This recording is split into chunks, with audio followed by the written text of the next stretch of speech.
Assalamualaikum warahmatullahi wabarakatuh. Perkenalkan, nama saya Resti Melina Putri Karyana dengan nomor NIM P37326120040 dari jurusan D4 Fisioterapi semester 3. Hari ini saya akan membuat video tentang pertumbuhan gerak atau perkembangan gerak pada bayi dan juga pertumbuhan dan perkembangan saraf pada manusia. Nah, perkembangan gerak pada bayi ini dimulai dari 0 sampai 12 bulan setelah kelahiran gitu kan. Nah, pada yang pertama kita akan membahas pada bulan ke-0 atau setelah kelahiran. Si bayi ini gerakannya masih sangat random, tidak bertujuan. Lalu kepala sudah bisa digerakkan, namun yaitu belum ada tujuan. Jadi terserah dia gitu, mungkin dia pengen ke kiri, pengen ke kanan gitu. Nah, ketika si kepala ini bergerak, nah spinal juga ikut bergerak gitu. Nah, terus masih dominan fleksi gerakan-gerakannya ini. Lalu pada bulan pertama setelah kelahiran, gerakannya masih random. Tetapi ketika bayi ditengkurapkan, maka cenderung flexion. Namun ketika tengkurap ini si bayi belum bisa mengangkat lehernya gitu. Jadi baru nunduk-nunduk aja gitu kan. Tetapi pada bulan pertama ini gerakan kepalanya itu sudah mulai bertujuan, walaupun gerakan mungkin tangannya masih random, tapi gerakan kepalanya sudah bertujuan. Contohnya seperti ketika si bayi sudah tidak nyaman gitu pada posisinya, mungkin dia akan mengangkat kepalanya seperti itu. Lalu pada bulan kedua setelah kelahiran, kemampuan ekstensi si bayi ini pun sudah lebih baik gitu. Lalu kontrol kepalanya pun lebih baik. Nah, ketika tadi bulan pertama si bayi ditengkurapkan, dia belum bisa mengangkat leher, maka pada bulan kedua ini si bayi ketika ditengkurapkan sudah bisa mengangkat leher dan kepalanya. Namun ketika tengkurap sudah bisa mengangkat kepala dan leher, si elbow-nya ini masih tetap di belakang bahu, jadi masih di belakang gitu, cuman baru kepalanya aja yang angkat-angkat seperti itu. Lalu pada bulan ketiga kelahiran, kepalanya pun sudah di posisi midline, lebih ke midline, terus kontrol fleksornya pun lebih baik. Lalu si bayi sudah bisa miring kanan kiri gitu, walaupun tangannya masih di belakang, udah bisa menggeliat ke kiri ke kanan gitu, bisa miring kanan kiri. Nah, ketika selanjutnya memasuki bulan keempat, gerakan random si bayi ini sudah jauh berkurang, hingga gerakannya pun sudah mulai terkontrol gitu kan.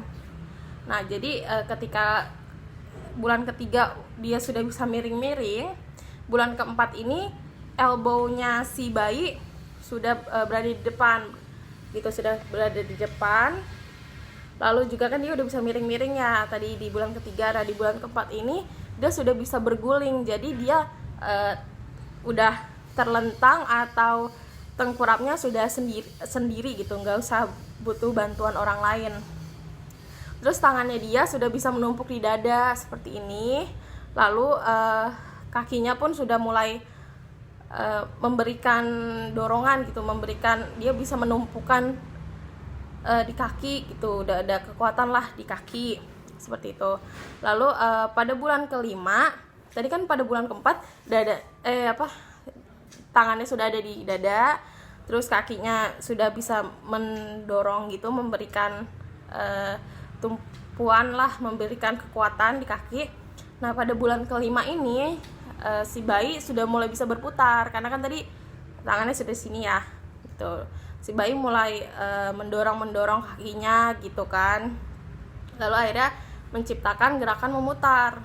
Nah, pada bulan kelima ini juga akibat tadi yang dia sudah bisa tangannya di dada itu, di bulan keempat si bayi juga sudah mulai mencoba duduk dengan satu tumpuan tangan gitu seperti ini, itu agar tidak jatuh tumpuannya itu di tangan dan ada di hip juga itu. Lalu selanjutnya ke bulan ke-6, gerakan disadarinya mulai makin selektif nih. Contoh kan tadi dia sudah mulai duduk berpegangan dengan satu tangan ya.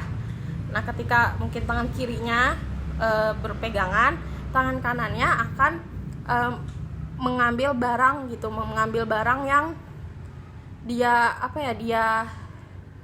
dia ingin gitu. Jadi seperti inilah gitu. Nah tapi ketika mungkin udah nggak ngambil barang, dia pun bisa duduk tanpa pegangan gitu pada bulan ke-6 ini. Lalu pada bulan ke-7 duduknya dia sudah bebas, jadi udah nggak butuh pegangan gitu kan, jadi udah bisa duduk sendiri. Terus kemampuan rollingnya dia juga lebih baik. Terus pada bulan ke-7 ini si bayi akan mulai mengangkat dan menurunkan pantat dan punggungnya. Jadi gitu kan, mungkin udah mulai ngangkat gitu kan, udah mulai ngangkat, otomatis kekuatan si kaki bayi pun lebih baik nih. Contoh kadang kan kalau keluarganya mama, papa, kakak, adik, misalnya kakak atau keluarganya yang lain suka memangku si bayi. Nah si bayi akan terangsang untuk menggerakkan kakinya gitu untuk berdiri lah. Misalnya kita pegangin seperti ini, dia akan naik loncat-loncat dengan gembira gitu. Lalu memasuki bulan ke-8 si bayi pun karena tadi di bulan ke-7-nya ini dia udah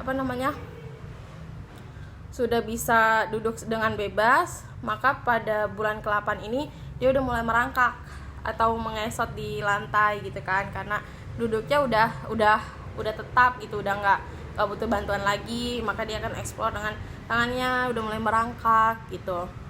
Terus dia ketika merangkak itu udah mulai menarik ke dalam posisi berdiri gitu, sehingga suka menggoyangkan ke depan dan ke belakang. Tadi kan dia kan pada bulan sebelumnya itu mulai mengangkat pantat dan punggungnya gitu ya, seperti itu. Nah dia juga udah mulai kayak mau diri itu, dari situ udah mulai kuat kakinya, tangannya gitu. Lalu pada bulan 9, tadi kan bulan 8 dia udah mulai merangkak nih kan. Nah bulan 9 merangkaknya sudah lebih lincah, udah pokoknya udah ya kemana-mana udah merangkak gitu, udah gerakannya udah aktif banget gitu, udah mulai penasaran kan dengan barang-barang di sekitarnya, makanya dia akan melangkah menuju ke objek yang dia inginkan seperti itu. Lalu motor fingernya pun sudah mulai aktif, jadi ketika mungkin pada 9 bulan orang tua akan udah mulai mencoba megang tangannya gitu kan, udah ayo di papa untuk coba diri gitu kan, udah untuk coba berjalan gitu. Nah pada bulan ke-9 ini si bayi akan selangkah 2 langkah untuk mencoba berjalan dengan pegangan kedua orang tuanya, atau pegangan dari orang besarnya lah gitu kan. Nah pada bulan ke-10 dia sudah mulai bisa membangkitkan tubuh ke posisi berdiri. Jadi dia mulai duduk, terus udah mulai berdiri tadi kan, berpegangan ke orang juga. Nah kalau pada bulan ke-9 dia pegangannya 2 tangan, pada bulan ke-10 pegangan dia gerakannya pun hanya untuk berdiri hanya pegangan satu tangan, hanya pegangan satu tangan gitu. Terus dia udah mulai coba duduk diri, pokoknya dia udah lumayan coba sendiri tuh untuk duduk, terus berdiri, terus duduk lagi kayak gitu. Nah selanjutnya pada bulan ke-11 dia sudah bisa berdiri dengan satu tangan. Jadi udah dia berdiri pegangan mungkin ke tembok hanya dengan satu tangan gitu kan. Sudah mulai berjalan 1-2 langkah, sudah mulai merambat gitu jalannya. Saat hendak berdiri juga kakinya itu diluruskan, tangan ketumpuan. Jadi seperti apa ya, ya pokoknya dia mencoba untuk dirinya itu dengan tumpuannya itu tangan dan kakinya seperti itu. Dan setelah berdiri ya udah dia mencoba 1-2 langkah, mungkin jatuh seperti itu.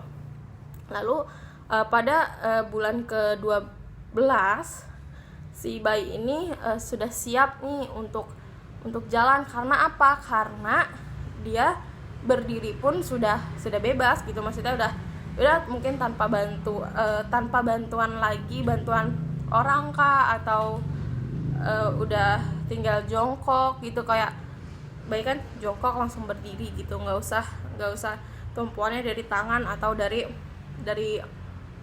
kaki lagi, maksudnya untuk dari duduk gitu butuh tumpuan seperti ini, enggak. Jadi langsung dari duduk langsung berdiri dengan tumpuan kakinya seperti itu. Jadi berdirinya sudah bebas dan jalannya pun sudah siap gitu untuk jalan, walaupun kadang masih ada limbung sedikit gitu. Lalu selanjutnya ada perkembangan saraf pada manusia.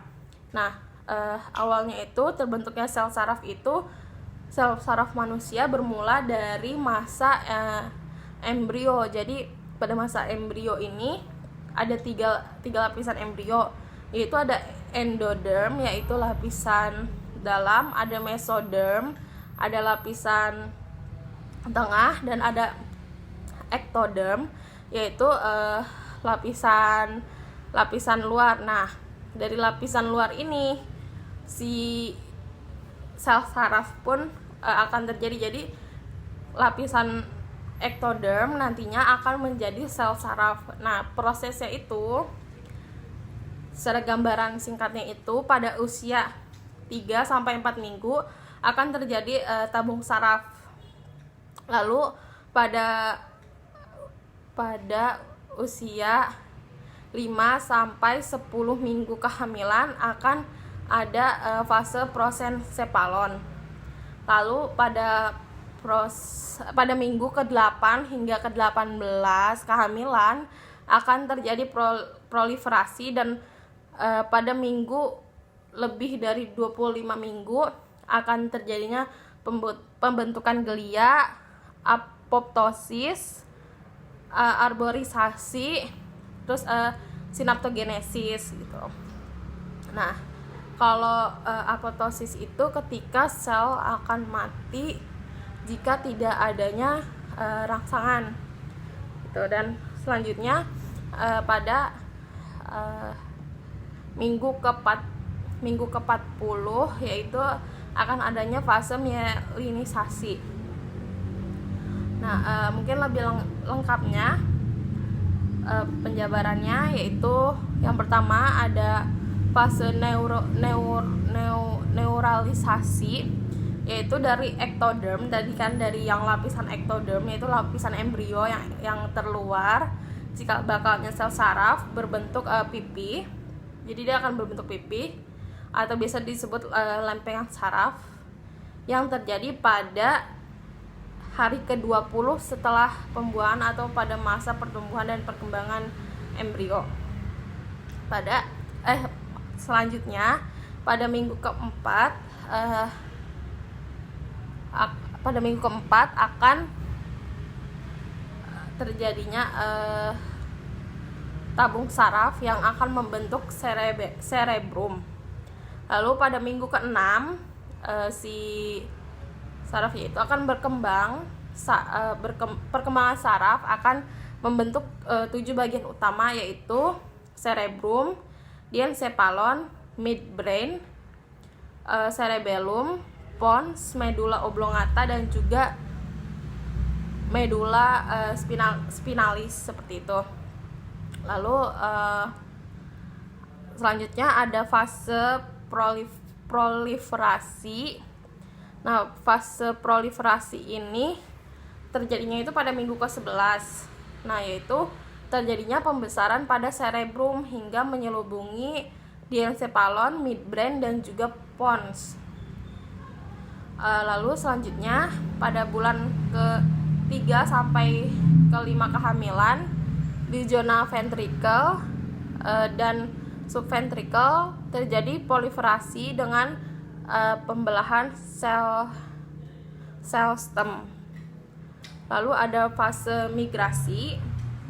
Fase migrasi itu yaitu jutaan sel saraf akan berpindah ke tempat yang lebih spesifik dari sistem saraf gitu.